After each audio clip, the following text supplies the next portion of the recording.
Kaya naman may magaganap. O ito, maganda to. Sinabi ni Kiko Barsaga, I will be announcing the time and location of the October 12 anti-Marcos protest soon. So abang-abang lang ha. Ang balita lang naman, balita lang ha. Hindi ko sure kung totoo ito. Pero naghahanda na daw si Chabit kasi mababasa nyo sa Facebook, ang daming, magpadala ka rito, Chabit, sa ganitong lugar. Ha? Nang makapunta kami ng Maynila, padala ka ng barko sa ganitong lugar. Padala ka ng yate sa ganitong lugar, padala ka ng tangke sa ganitong lugar, padala ka ng bus ng ganitong lugar, padala ka ng eroplano sa ganitong lugar. Maraming ganoon, oo. At susuportahan to. So October 12 yan, anti-Marcos protest. Liliwanagin natin, anti-Marcos protest. Naku, mga kinakabahan na yung mga yan. Nang dahil dyan, baka may nagmomorphin na. Nakaw, delikado. Baka may nagte-take na dyan ng antibiotic tsaka ng multivitamins. Oo, nag-hallucinate na. Kasi alam mo, kung ikaw talaga ay mininakaw, hindi ka rin patatahimikin ng konsensya mo eh. Tapos may mga ganito pang si Kiko Barsaga, tapos may impeachment pang palabas, tapos may magrarally pa. Talagang mapapraning ka. Mamaya pag-uusapan po natin yung praninga. Pero ito importante itong announcement. Tingnan po nyo itong susunod. Ito rin yung post ni Kiko Barsaga. Sabi niya, October 12 will not just be an anti-corruption rally. Because we cannot solve our country's problem if we are too afraid to name the source of corruption.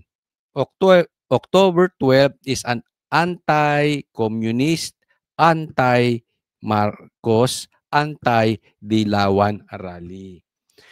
Kaya alam mo yung rally dyan sa walang kwenta. Nagpunta ako dyan sa EDSA Shrine. Walang kwenta. May mga sumisigaw doon ng Marcos resign. And I'm one of them. Siguro nakita nyo sa Facebook ko. No, kung hindi ko pa po kayo follower sa Facebook, i-search nyo lang po Coach Oli News PH or Coach Oli News 2. Yan. Search nyo lang doon. Doon, nilagay ko yun. Sumisigaw ako doon ng Marcos resign. Sumisigaw ako doon ng Duterte. Pero, iilan? Napaka-ipokrito ng mga tao. Ulitin ko, kaya wala akong kabilib-bilib ngayon. Sa mga dilaw. Grabe. Kumakain na talaga sila ng tae. Again, sorry for the word, baka may kumakain sa inyo, pero ganyan sila. Grabe.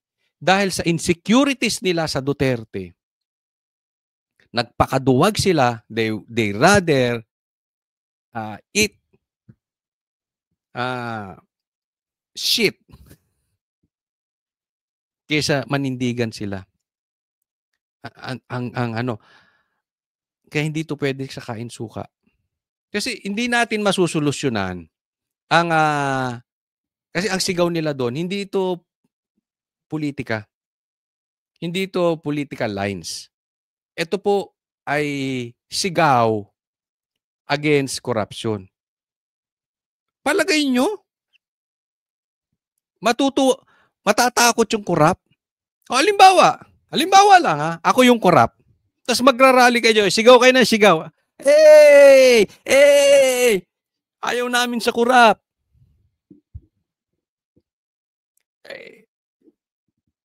Hindi nyo naman ako pinapangalanan. Baka pakainin ko pa kayo lahat eh. Natutuwa pa ako noon. Tama or tama-tama? So anong ginawa ng mga dilawan na yun? Wala lang. Pinakita lang nila yung suporta nila kay Bongbong Marcos nang hindi halata.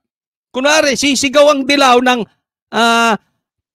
against kami sa corruption, against kami sa corrupt.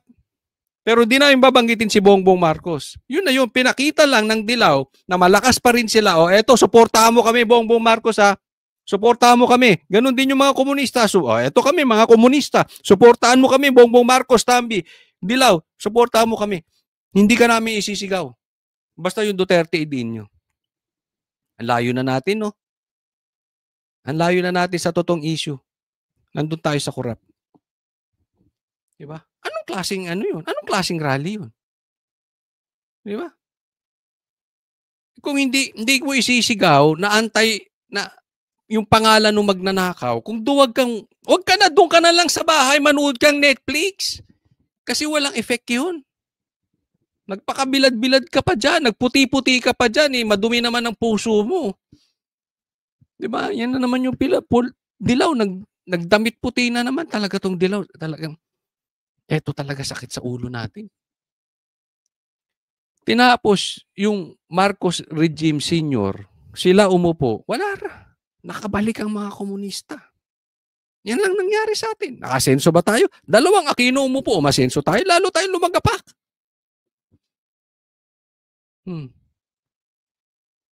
Tapos eto na naman tayo.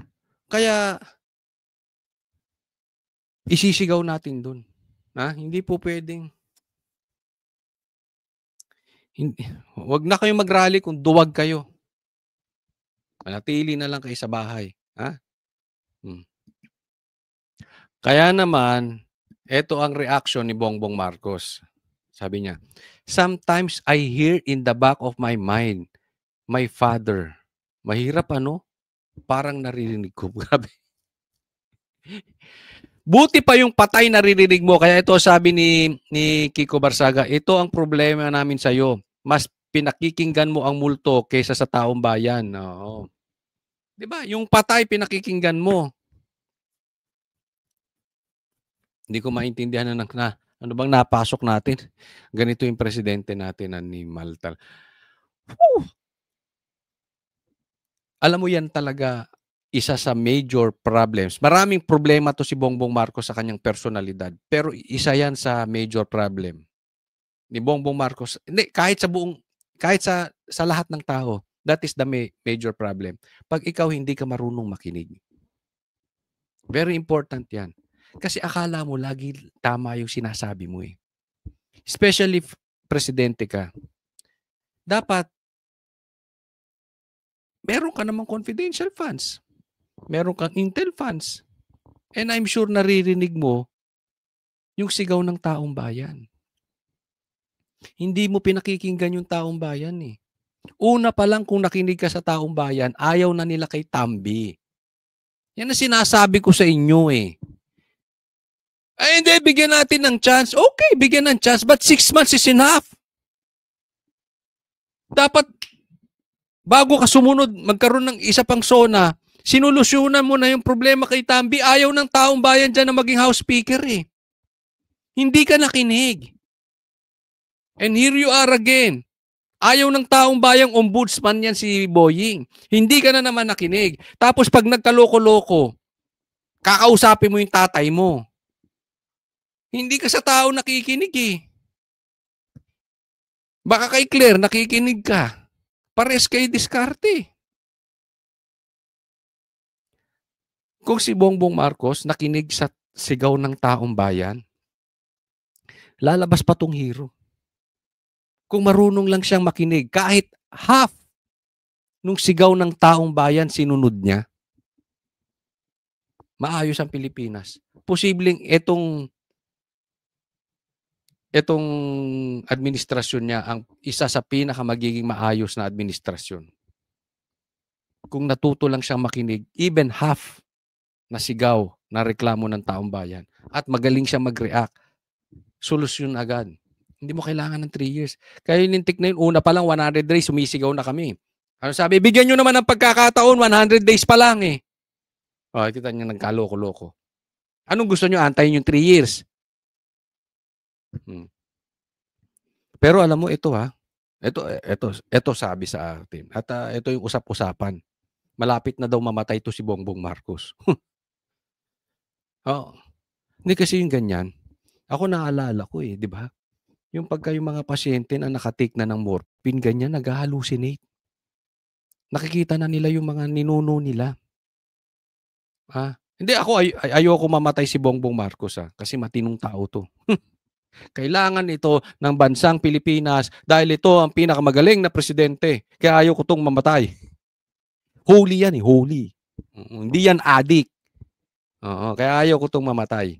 No? Pero ang sinasabi, malapit na daw mamatay. Dahil yung mga senyalis, yung parang nag-hallucinate na, nakakakita na ng ninuno, nakikipag-usap na sa, alam mo yung nagsasalita na? May na-observe ko yung ganyan. Nagsasalita na kung saan. 'Di ba? Hindi na nga lang siguro niya sinasabi, baka kinakausap na nila itong salamin eh. Oo, may nakakakwentuhan ako kanina. Oo, ano yun? Meron siyang kaibigang nategi, adik, ganyan na ganyan daw. Ganyan na ganyan ang reaksyon, no? Kaya nga maraming nagsasabi, coach, kamusta na yan diyan, ganyan. Bakit parang nahihibang, nag-hallucinate na si Bongbong Marcos? Ewan ko, pero tingnan natin, no? Ulitin ko, baka mamaya tatanga-tanga na naman to si Bongbong Marcos kasi may pagkatanga rin to eh. 'Di ba yung headshot daw, ano daw yun, death threat daw sa kanya yun. Yung bogo, hindi, bobo ang ibig niya sabihin sa iyo, hindi po yun death threat. Minsan may kabubuhan din makaintindi to si Bongbong Marcos eh. O baka ma-misinterpret mo, hindi ko sinasabing, at saka ayaw kita mamatay, hindi ko style yun. Mas gusto ko Diyos ang maghusga sa iyo. Unless nasa batas, kung may death penalty at talagang may nagawa ang kasalanan, so be it. Batas yun eh. But yung gagawin masama, hindi. Hindi nga ako mahilig I'm not a fighter, I'm a lover. So maliwanag yun baka ma-misinterpret mo. Pero yung senyalis mo, Bongbong Marcos, parang parang yung kantang The End is Near. Parang ganun lang naman. Next topic, ito pag-usapan natin. Ito nakakainis. Okay, ito pag-usapan natin yung susunod na hearing sa Senado. Maraming nagtatanong, kailan niya susunod na hearing sa Senado? Pansamantalang nahinto ang Blue Ribbon Committee hearing kaugnay sa mga maanumalyang flood control projects. Nagtataka ako dito kay Lacson, hininto-hinto pa yung flood control hearing magre-resign lang pala, ang daming drama. Na nasundan ang pagbibitiw ng chairman nitong si Senador Panfilo Lacson. Pero pangako ng vice chairman ng komite na tumatayo ring acting chairman na si Senador Erwin Tulfo, itutuloy na ang hearing ngayong Oktubre. Ewan ko ba naman to si Erwin Tulfo. Ano kayang gagawin nito? Walang kaalam-alam to. Mr. Bendalo, anong alam nito sa batas? Siguro po sa October 22, 23, somewhere around there. Nakita ko pong bakit aabot pa tayo sa 23, 26, 27? Ba't ang tagal? Ba't hindi bukas mag-hearing na? Yan ang sinasabi natin, dinidelay nyo, nakakapagsubi pa ng pera yung mga magnanakaw. Kita mo, wala nang laman yung Congress o kinukuha na ni Kiko Barsaga, wala nang laman, puro absent. Hindi niya nakamatagpuan si Sandro Marcos Kaya dapat gumagawa na kayo ng paraan Ewan ko ba ang tagal-tagal nyo, lalaki-lalaki na sahod ninyo. Yung iba, araw-araw pumapasok sa opisina, ang lalaki ng sahod ninyo, mga wala kayong wala kayong, takalo, anong gagawin nyo? Huwag sabihin na busy kayo, marami kayong ginagawa. Priority nyo yan. Kung meron mang dapat asikasuhin ng Senado, drop everything para maimbestigahan yung flood control ghost projects na. Diyan kayo mag-focus. Maluwag-luwag, around 23, 24, mga 26, 27, ganun po. Kasi mag-aantay mo pang lumuwag, paluwagin mo. Po ngayon, busy po yung mga ibang kasamahan natin sa mga budget hearing po, kanya-kanya. Uurahin nyo pa yung budget, pambira. Mukha talaga kayong budget Pasimulan mo, baka matuwa pa yan si Marcoleta at saka si Cayetano. Itutuloy din niya ang plano ni Lacson na pag-iimbita kina dating House Speaker Martin Romualdez at dating pustahan tayo, Tambi, hindi ka dadating dyan, takot ka. Bicol Party List Representative Zaldico. Si Speaker po kasi invitation lang po dahil meron po tayong interparliamentary courtesy po. So, it's just an invitation. Pero si Zaldico siguro pwede na pong imbitahan. Pag hindi po sumagot, pwede na pong padalhan po na sa pila. Puna ng ilang senador noon, tila mga senador daw ang nadadawit at nakakaiwas naman umano ang ilang kongresista. Pangako ni Tulfo, hindi niya basta palalampasin ang mga madadawit. Susundan din po namin yung mga nabanggit po ni Curly at Mrs. Diskaya po na nakausap nila. Not personally, kundi yung mga tauhan po ng mga mambabatas na yun. Pagkatapos sutukan, wala akong tiwala dyan. ng flood control projects ay posibleng isunod nila ang anomalya sa farm to market road. May naisip din siyang paraan para mapabilis ang investigasyon. Sabi nga ng DPWH, parang 4,000 po yata or 8,000 na flood control projects throughout the country. So, napakadami po. Siguro gagawin ho natin, pag nahagip ka, may flood control ka, kailangan i-certify po ng DPWH, ng COA, na yung flood control mo talaga na-execute, na hindi siya Simple lang yan. Unahin muna natin doon. Imbestigahan nyo yung flood control dyan sa Ilocos. Kasi hindi naman po pwedeng walang alam yan si Bongbong Marcos. Tapos isunod nyo dyan sa lugar ni Tambi. May matatagpuan kayo. Sigurado yan. standard at hindi siya ghost. Git niya, ang layunin ng investigasyon ng Senado ay pagbalangkas ng batas para hindi na maulit ang katiwalian sa mga proyekto. Paliwanag pa ni Tulfo, acting chairman lang siya sa ngayon dahil gusto niyang bigyang daan muna ang paghahanap ni Senate President Tito Soto ng permanenteng chairman. Simple, hindi mo na kailangan maghanap. Bigay mo kay Marcoleta. Tapos yan. Naghahanap kayo doon sa wala kayong mahahanap. Para kay si Bongbong Marcos naghahanap ka ng solusyon sa multo. Ang solusyon nasa harap ninyo. Dahil sa insecurities ninyo, hindi nyo magampanan ng tama yung trabaho ninyo kasi kung kayo talaga mag-iisip, andyan si Marcoleta, andyan si ano. Kaya lang gusto nyo ipasa sa minority, sa majority para kontrolado nyo. Kaya ako naiinis din dito sa mga senador Dapat patanggal nyo na to si Tito Soto Kayo rin mga senador, wala din kayong mga bayag kung lumipat na kayo, di majority na, lagay nyo ulit si Chis dyan. Di si Marcoleta ulit. Ang Blue Ribbon Committee. O di tapos ang issue. Tapos andyan si si Cayetano.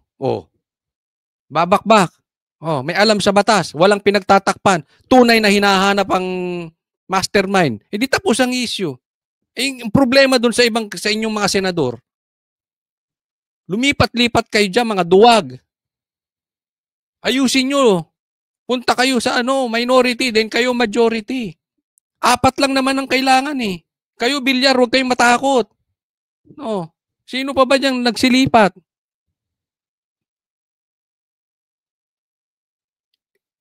Ilan lang ang lilipat dyan Naku. Samantala, bukas inaasang mag-a-adjourn ang Senado. Pero sinabi ni Soto na nagbigay na ng pahintulot ang Senado sa kagustuhan ng Kamara na magsagawa ng sesyon hanggang Lunes para raw maaprubahan ang national budget sa ikatlong. Anong nangyari dito kay Tito Soto? Ginawa niyang noon time show yung Senate hearing. Di ba? Totoo lang. Naging katawa-tawa. Pagbasa. Para sa GMA Intake. Ay naku, ewan ko sa inyo. Pero antayin natin yung rally. May magandang may magandang mangyayari dyan sa rally na yan. Ako, gusto ko tong bigyan ng komentaryo dahil ito malupit ito. Talagang dito magkakaalaman kung sino talaga yung naghahanap ng hustisya o naghahanap lang ng butas para makalusot. Napaka-importante nito. Mamaya natin pag-usapan yung di umano malapit nang mamatay si Bongbong Marcos. Naku, wag naman sana. Wag naman sana. Kung ang na-discover sa farm to market road, overpriced daw po ng 10.3 billion pesos. Pambihira, Overpriced. Farm to market road. Yung farm to market road, kalsadang pipitsugin lang yan. Minsan, 1 lane lang yun. Nagtatabihan kayo. Nakikita nyo yan sa probinsya. 10 billion ang overpriced. Overpriced pa lang yun. Wala pa dun yung presyo nung daan, nung kalsada. Ibig sabihin yung 10.3 na yon na billion, ilan yung sa inyo dyan, mga taxpayers, napunta lang yan sa bulsa ng mga magnanakaw. At saan itong mga magnanakaw na ito? Ang 10.3 billion, overpriced pa lang yan. So, hindi pa yan ang base price. Hindi. Lagpas ng 10.3. Mga wala. Ito ang pwede mong ilagay sa maleta, Jen. Yung 10 billion, ipangmaleta na yan? Grabe, kailan kaya ako makakakita ng 10.3, no? Uy, naku, malupit. O, eto, pag-usapan. Maleta mo na ito. Overprice eh. Ayan o. At na-discover ito, alam mo kung saan? Saan yan? Yung mga farm to market road na ito na nung tingnan ay hindi rin pala nagagawa pa. Oh. Kulang. Oh, so hindi nagagawa. Kung merong ghost projects sa baha, meron din ghost projects sa kalsada. Naku. Matatagpuan daw ito, ang tiningnan dito yung 2024 national budget eh. 2020. Oh, 2024. Ha? 2024. Yung nakawan sa kalsada, ha? Hindi 2016, hindi 2017, hindi panahon ng Duterte, panahon ni Bongbong Marcos. O ano, saan yan? Last year lang yan, okay? Magugulat ka kung nasaan ito. Nasaan yan?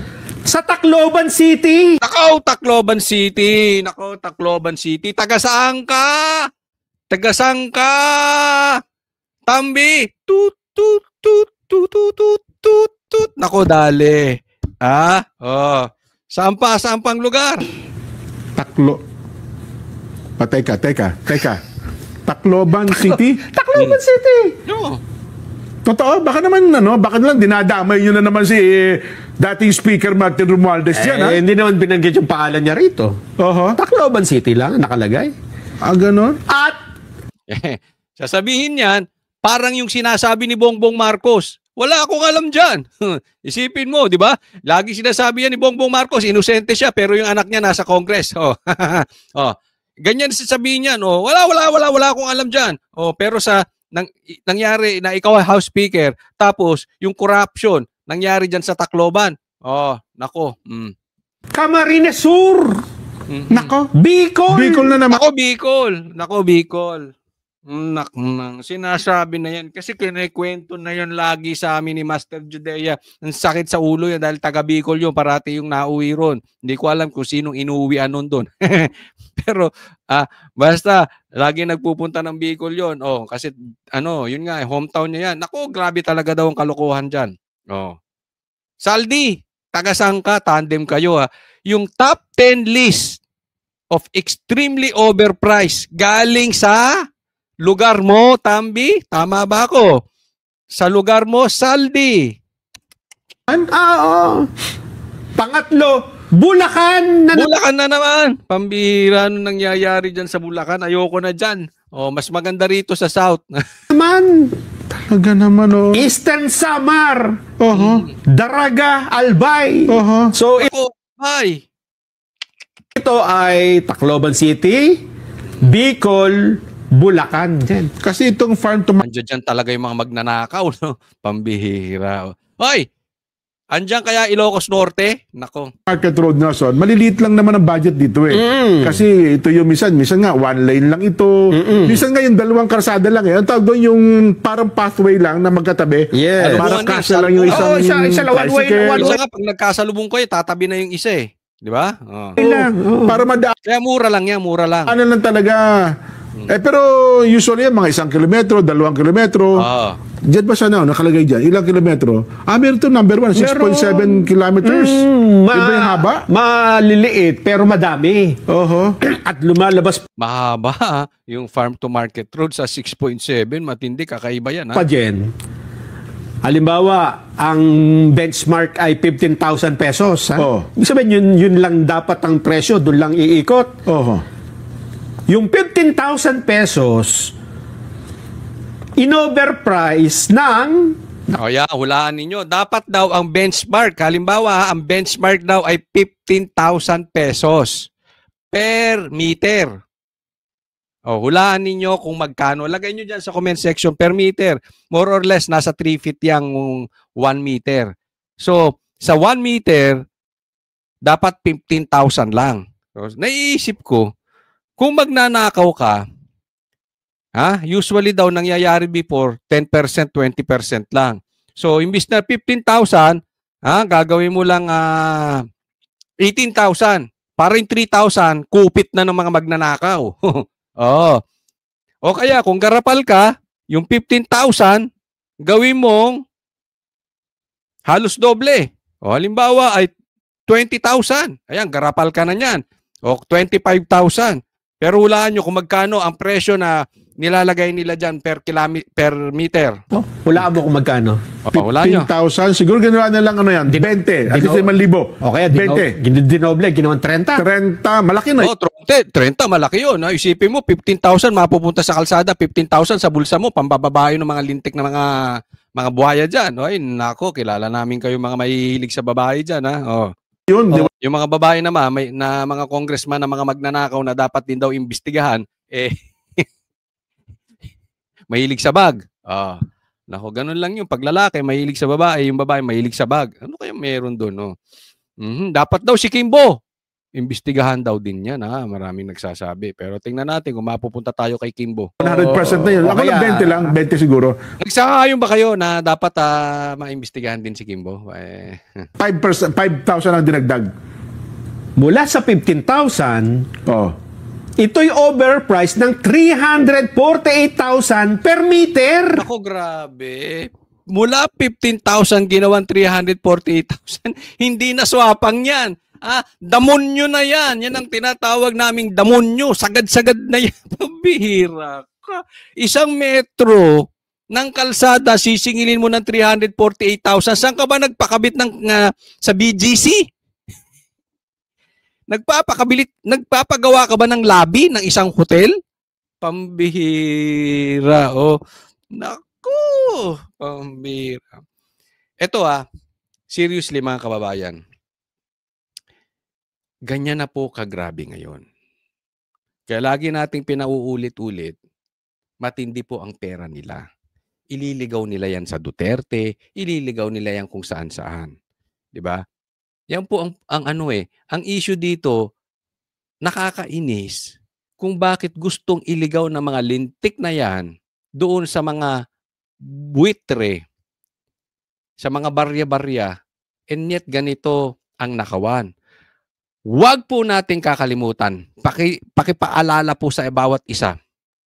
Ito ay hindi pa ghost projects ng baha. Imaginein mo, kumita ka na ng bilyon dahil sa baha. Hindi ka pa nakakontentong animal ka. Anong klase kung kaluluwa meron ka?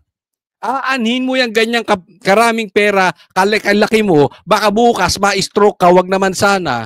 Ang ibig lang natin sabihin, aanhin mo naman yung ganong kadaming pera, ang mura-mura ng buhay sa Pilipinas. 50 million lang sa bangko mo, hayahay na buhay mo eh. Di ba? Ganyan na po sila kakapal. Nakita nyo kung gaano kalaki yung kinukurakot. Kalsada lang.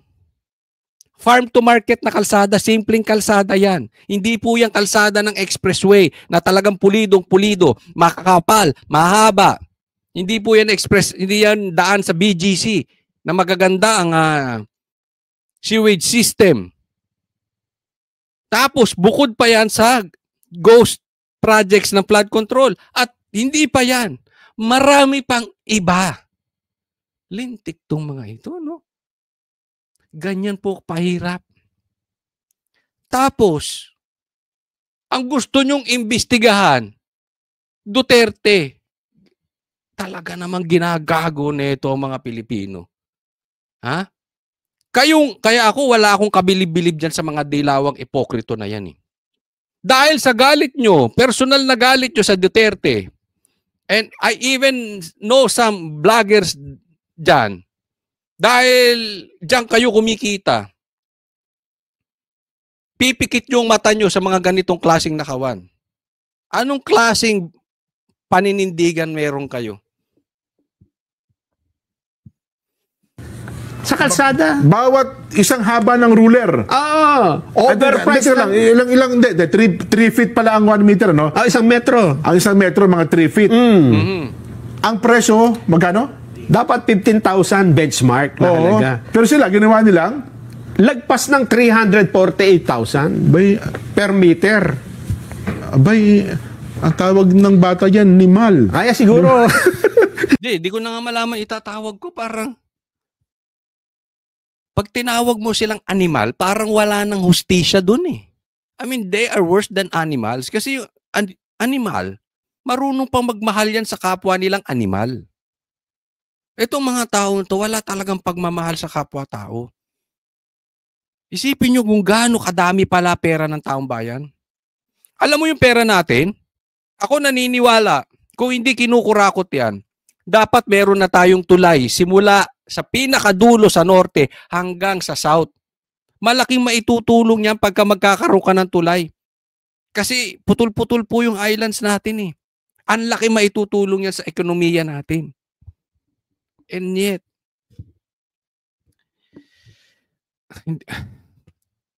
hindi ko alam ano ba talaga ang purpose, bakit pinanganak yung apelyidong Marcos Romualdez sa Pilipinas. Hindi ko makitaan. Pakinggan nga natin, sino ba ang nagsalita rito, ha? Kung paano nila ito natingnan. Abot pa naman. Sige, yun lang sinabi. Yung nagsabi noon, sino yun? Kasi tinitignan namin yung ibang mga gawa. Like in 2024, ito, flash slide 22.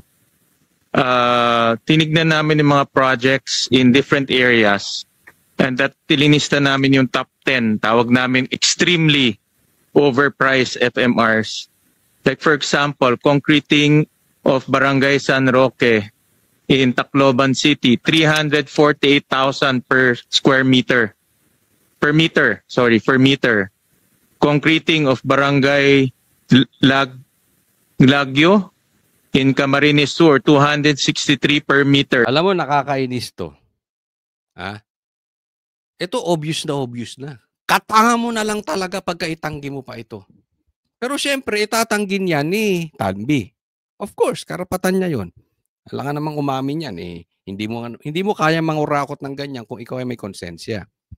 So itatanggi niya yan. Ang tanong dito sila, Boying. Diba? Iimbestigahan nyo pa ba yan? O formally pa rin iimbestigahan nyo? Iimbestigahan nyo ba yan, Boying? O iimbestigahan nyo sila, Cheese? Yung ganun ba, iimbestigahan nyo pa rin si Duterte pero ganito na ang problema ng Pilipinas? Diyan natin malalaman ang tayo ng ating ombudsman. Diyan mo malalaman ang tayo ng mga dilaw. Concreting of Barangay Ubihan, saan ba ito? Maykawayan City, 193,000 per meter. So, hindi lang to extremely overpriced, extremely overpriced. Aimee, tatawa-tawa ka pa dyan, Aimee. Sa kabila na nangyayari ngayon, maraming salamat, tumutulong ka. Seriously, nakakatulog to si Aimee ngayon. But Aimee, kailan mo papanawagan na mag-resign yung kapatid mo? Kung ikaw ay talagang para sa taong bayan, mag-serve ka sa taong bayan. Kung ikaw ay para sa kapatid mo, edi mag-serve ka na lang sa kapatid mo. Kasi, okay, maganda yung ginagawa ni Aimee Marcos. Wala tayong masasabi doon. I agree. Nakakatulong siya. Pero it's not enough. Kitang-kita mo na, Aimee. Hindi mo matawag. Alam ko kapatid mo siya. Pero bilang senador, unahin mo trabaho mo kaysa sa kapatiran. Diba? Kita mo nangyari, ba't hindi ka manawagan ng resign? Secretary. Based on sa nakikita ko na Kasi alam niyo kung bakit sabi ko wala nang lusot dito si Bongbong Marcos. Hindi ito matatanggi ni Tambi. Nangyari sa termino niya eh. Whether kumita si Tambi ay si Bongbong Marcos dyan or hindi niya pwede ipagkaila. Responsibilidad niya yan. Bakit nangyaring ganyang katagal? Tapos may anak ka ron sa Congress. Tapos ganyan katindi, ang laki. Diba? It took you 3 years. Kung hindi bumaho yan at hindi umalingasaw, hindi ka pa mag-iingay. Kita nyo, Mr. Chair, medyo shocking. But I guess... Tingnan po natin tong next, ha? Kaya naman, naniniwala ako sa sinasabi nito ni si Magalong. Actually, ilang beses ko nang sinabi yan dito sa aking vlog. Doon sa matagal na nakasubaybay sa akin. At the get-go, sinabi ko ito. Anong sabi ni Magalong? Sa tingin ko, mismong si Speaker Romualdez ayaw umuwi si Saldico. Kasi otherwise, siya lang makakapag-implicate sa kanya kung paano yung sistema na ginawa nilang dalawa. Yun eh. Delikado to. Kaya nga sabi ko, hindi to pauuwiin si Saldico. Tama, I agree with Magalong. Dahil ang magtuturo talaga rito, ang magko-connect kay Tambi ay si Saldi. Siya ang gumagawa ng trabaho ni Tambi. Siyempre, hindi naman haharap yan si Tambi eh. O, itatanggi lang ng itatanggi ni Tambi yan. Pero ang connection niyan talaga na kay Saldico. Kaya hindi to pauuwiin. Ako, duda pa nga ako kahit umuwi to, baka yariin to eh. Hindi ko sinasabing si Tambi ha. Pero dahil sa daming alam ni Saldico, baka yariin to. Pero ayaw na nilang umabot dyan. Kaya kita mo, ayaw cancelin yung passport. Ang bagal nilang gumalaw.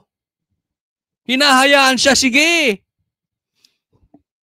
Alam mo yung pulis sa pelikula, darating tapos na. Parang ganon. Sige, umikot ka muna.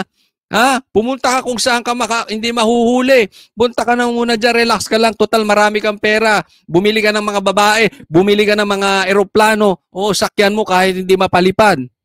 Diba? Ganyan. Oh. Isipin mo, ang dami mong bahay dito, hindi ka makauwi eh. Anyway, galing sa nakaw eh. Pero yan yun. Yan ang kalagayan ngayon. Tingnan ninyo. Kayo mag-obserba. Sa tingin ninyo, yung ginagawa ng Congress, nasa puso nilang pauwiin si Tambi? Si Boying, sa tingin ninyo, ha? Seryoso siya na pauwiin si Saldi? Tingnan mo, ginawa niya ng paraan na pauwi niya. Si Tebes. Halos makiusap sila doon sa Timor-Leste. Nakidnap si PRRD. Di ba? Kayo na mag-observe. Kung nasa puso nila Boying, pauwiin talaga ito. At ng Congress. Eh sa Senado na lang, halos ayaw ipatawag ni Pinky ito eh. Pinky Lacson eh. Marami kasing tatamaan. Alam mo, pag umuwi si Saldi, ako naniniwala tapos na. This will connect Tambi. And Tambi will definitely connect to Bongbong Marcos. Kaya they are protecting ito si si Tambi. Dahil next in line na. Ha? Ako malaking ko rito. Next in line na dito si Bongbong Marcos. Tingnan nyo tong next. Kaya naman, sakto tong sinabi ni Chanco, sabi niya, time is of the essence. Lagi kong sinasabi yan eh. Hinaharangan ni Ping Lacson, hinaharangan ni Puno, hinaharangan dyan sa Congress, hinaharangan ni Remulla. Di ba? Iimbestigahan mo na, titingnan mo na yung ebidensya. Hindi. Dapat pauwiin siya sa lalong madaling panahon at huwag bigyan ng oras para makakuha ng passport o citizenship sa ibang bansa. Di ba? Kukuha lang ng passport. Sa daming pera niya, remember that. Dapat nga naka-freeze na yung account niya eh. Di ba? Isipin nyo yung nandito sa Pilipinas na hindi naman talaga directly involved na na-freeze na yung account eh. Ito pa. Dapat kinakancel na yung passport, gumagalaw ba sila? Eh, pag nakakuha yan ng citizenship sa ibang bansa, alam nyo may mga lugar na nakakakuha ka ng citizenship, magbabayad ka lang ha. Eh sa daming pera niyan, baka bumili yan ng isang bansa. Ngayon, ulitin ko yung tanong ko sa inyo kanina. Do you think Congress is serious? I don't think so. Kaya nga si Chanco from the Congress eh. Nagre-reklamo pa eh. Pauwiin nyo na yan. Senado, ganun din.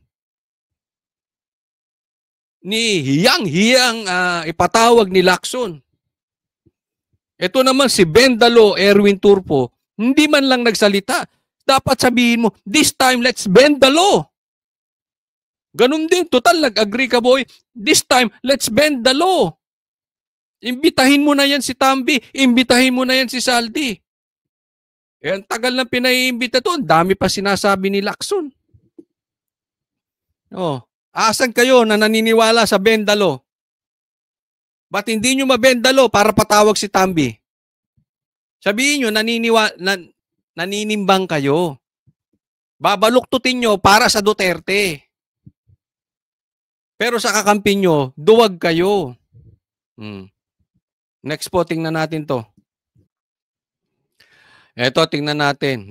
Nanunumpa na. Oh, naniniwala kayo sa sumpa niyan?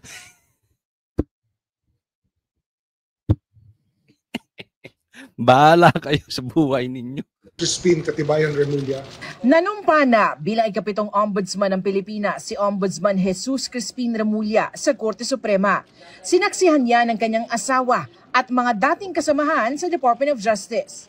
Agad raw tututukan ang tinawag ni Remulla na emergency situation. Oh, tututukan daw ang alin?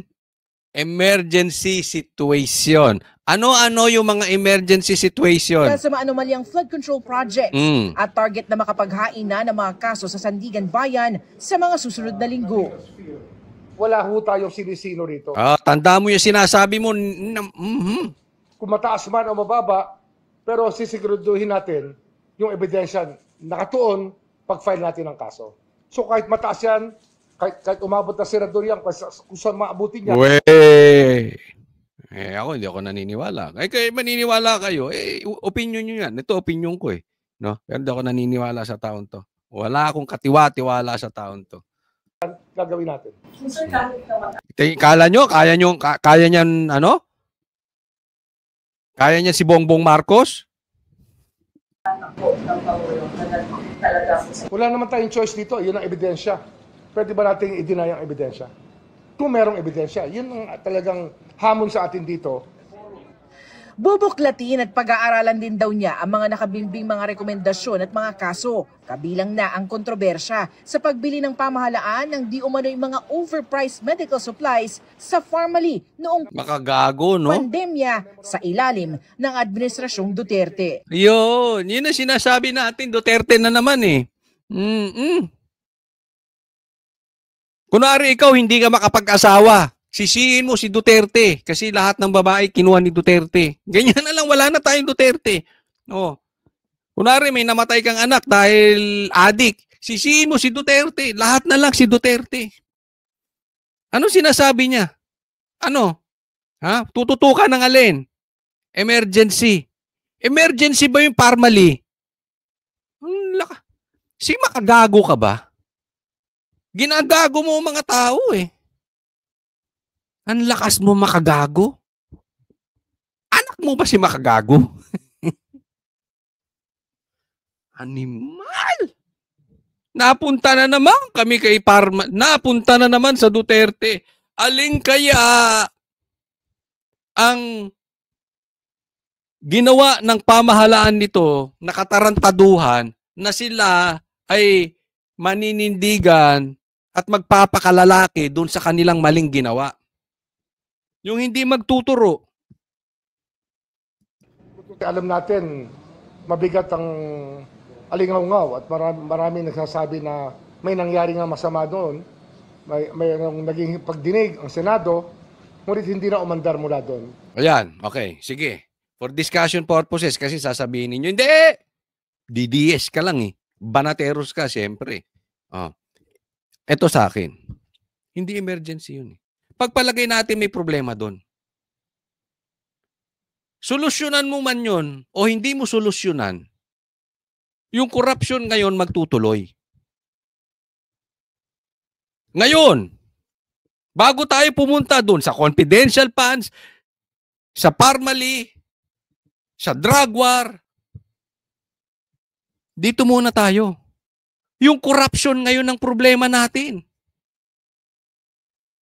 Kasi kung hindi natin solusyonan tong corruption na ito, magtutuloy-tuloy yung corruption. Saan napunta yung utak mo? Simple mathematics yun Ika nga, di ba? Halimbawa, may nabaril. Gagamutin mo ba yung diabetes niya? O yung emergency muna? Gamutin mo muna kasi tulo ng tulo yung dugo. Oh. Ano? Yung nabaril? Yung nagbaril sa kanya? Ay hindi kilala. Pero meron siyang, brinake siya ng siyota niya. Kaya dahil doon nagpupunta sa bar, kaya nabaril. Ano, susolusyonan mo muna? Pagbabatiin mo muna sila magsyota? Ha?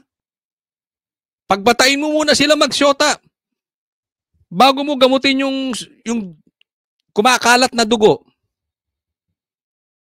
Simple mathematics naman ito. Ano? Hindi mo naman kailangan abogado para malaman yun eh. Oh, grade 2. Yung may mga anak ditong grade 2. Alam nyo na yan eh. Hindi mo kailangan graduate pa ng UP dyan. Unless nagbobobobohan tayo. Unless tinatarantado talaga natin yung mga tao. Di ba? Punta tayo ng punta kung saan. Tigpasin muna natin, ilagay natin sa kulungan yung mastermind na matapos yung corruption ngayon. Yun ang problema ngayon eh. May corruption man dati.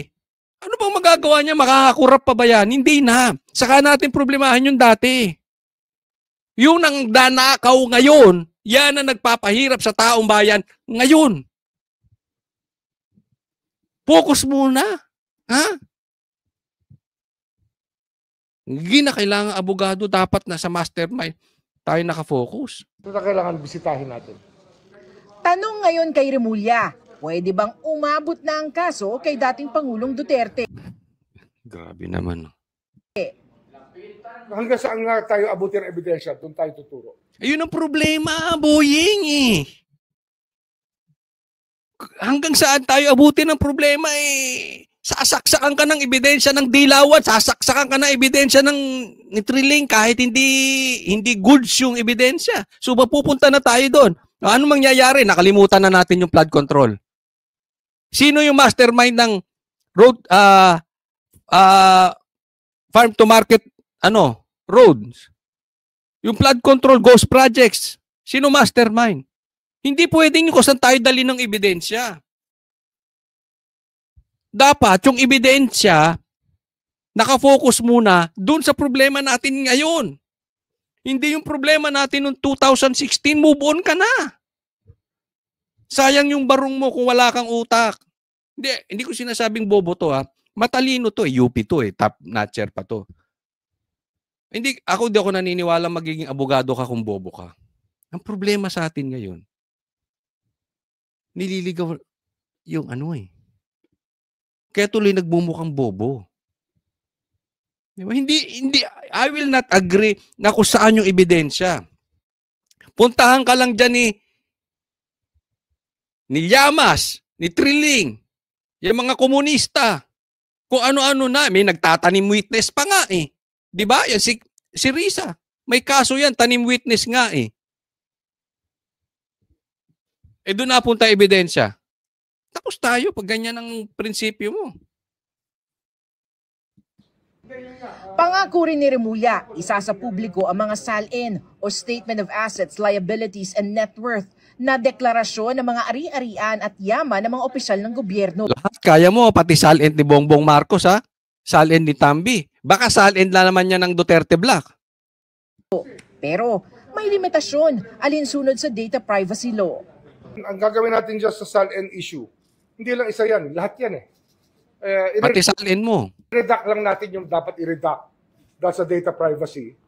Tapos, siyempre, hihingi tayo sa lahat ng requesting parties undertaking na hindi gagamitin ito sa paraan na hindi makakabuti sa bayan. Pamilya ng mga politiko ang mga Remulla. Si Remulla ilang beses naging congressman at naging governor din ng Cavite. Kapatid niya ang kasalukuyang DILG secretary na si John Vic Remulla at mismo mga anak ni Remulla, mga halal na opisyal sa Cavite. Yan ang sinasabi natin eh. Maiimbestigahan ba niya yan? Yan ang tanong. Maiimbestigahan ba niya yung mga anak niya? Ang sabi nga nung iba, yung anak niya na nahulihan ng high-grade kush. Ngayon, napawalang sala, ang bilis-bilis. Sobrang bilis. Tapos, yung PIDEA chief, biglang natanggal. Ah. Tapos, paano niya iimbestigahan tong mga anak niya? Gusto niyo malaman sagot? Pakinggan ninyo. Paano naman kung ang mga ito o mga kaibigan o kaalyado ang nasangkot na sa isyu ng katiwalian? Yung mga anak ko, pinalaki namin yan ng asawa ko no, na Siyempre, alang kami ako magpalaki sa anak mo. ayos na tao. At Ayos na tao. Kayo na umusga. Ayoko maging husgado. Ilagay nyo dyan. Naniniwala kayo, pinalaki nila ng maayos yung mga anak nila? Siyempre, pag ikaw naghusga, sasabihin mo. Pag tanungin nga kita, baka sabihin mo, pogi ka eh. Baka pag tanungin kita, sabihin mo ngayon, mas pogi ka kay John Vic. Fighting spirit lang yan eh. Kayo umusga, kayo mga nanonood. Sige, lagay nyo dyan. Mabuti ba yung mga anak ni Boying? Lalong-lalo na kung taga Cavite ka, lagay mo taga Cavite ko. Ito yung mga anak niya. Lagay nyo dyan sa comment section. Lagay nyo dyan. Hindi, masama yung anak ni Boying. Ano yan? Ganito, Okay, sabihin nyo, hindi, napakabuti niyang mga anak ni Boying. Taga Cavite ko. Lagay nyo dyan. Patas tayo. alam nila na pag ang tatay nila nagtatrabaho talaga. They know about it. Kaya so ano yung sagot niya? Pinalaki naming matatino yan. Ayun, tingnan mo yung nasa gilid mo natatawa. Hindi naniniwala. O yun nila kabarong. hindi naniniwala sa mga pinagsasabi mo.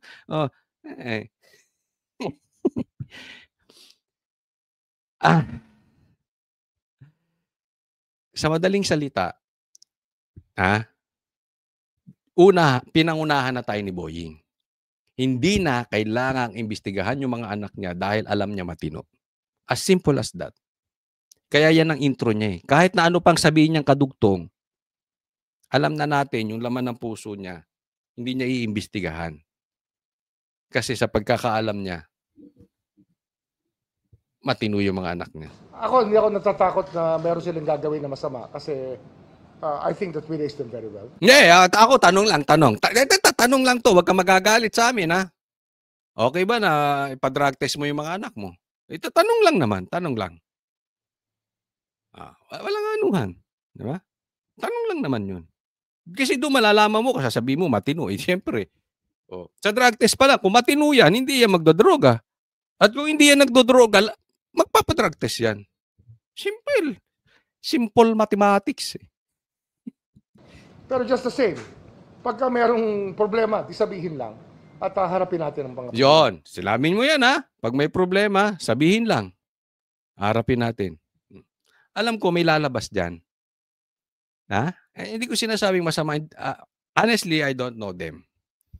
No, pero kung may masama yan, lalabas yan eh. Lalabas sa publiko yan. Anong sabi mo? Diniinan ko kasi baka madidiscuss natin to sa mga susunod lang. Sabihin lang. At iimbestigahan. Ayos ha? Okay. Usapang lalaki. Para sa GMA Integrated News, Sanima Refra, nakatutok, 24 oras. Next. Ito, pag-usapan natin. Kaya ako, hindi ako naniniwala sa mga pinagsasabi ni Boying. Tingnan nyo mabuti kung bakit. Sa pagpapatuloy ng investigasyon sa anomalya sa flood control projects, mahigit 30 individual ang hiniling ng Independent Commission for Infrastructure sa DOJ na isyuhan ng Immigration Lookout Bulletin Order o ILBO.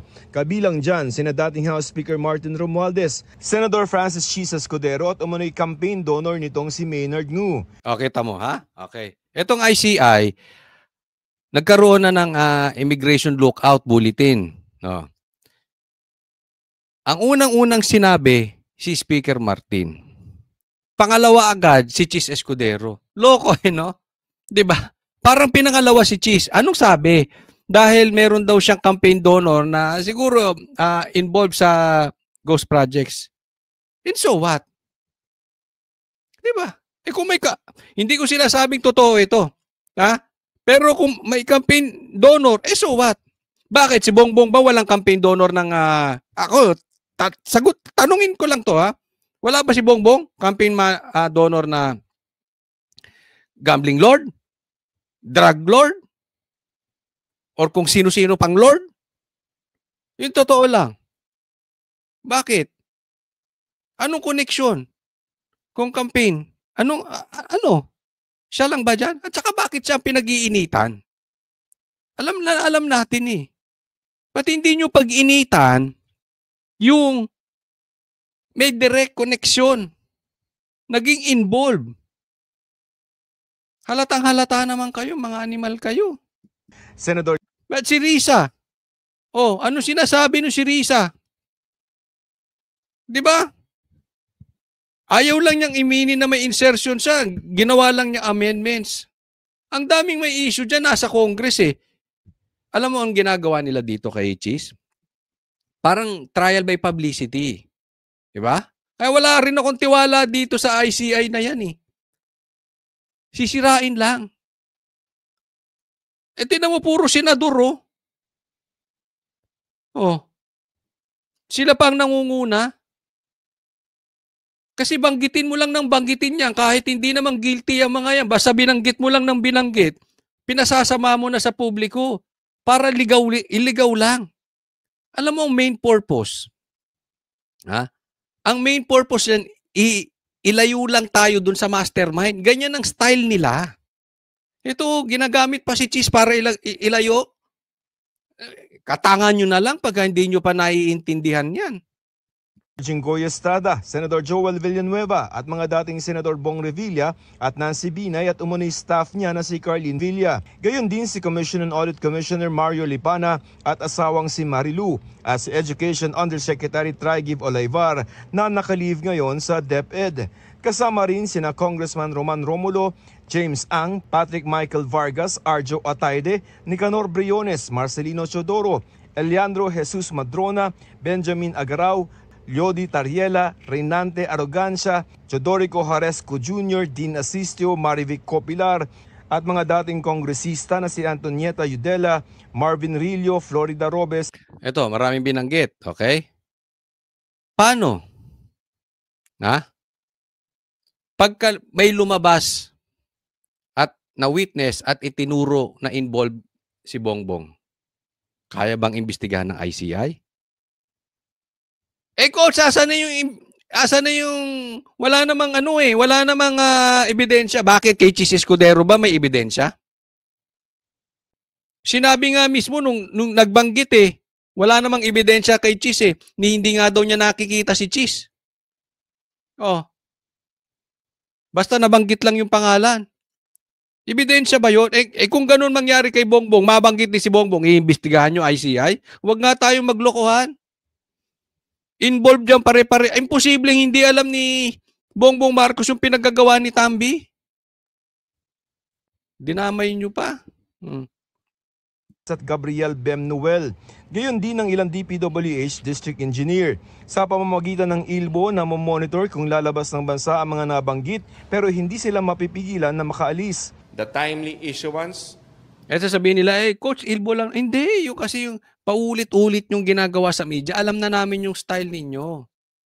Tinatakpan niyo yung mastermind. Of an ILDO. Sabi ko, pag hindi nyo naimbestigahan si Bongbong at nabanggit si Bongbong ng isang witness, wala rin kwenta kayong ICI.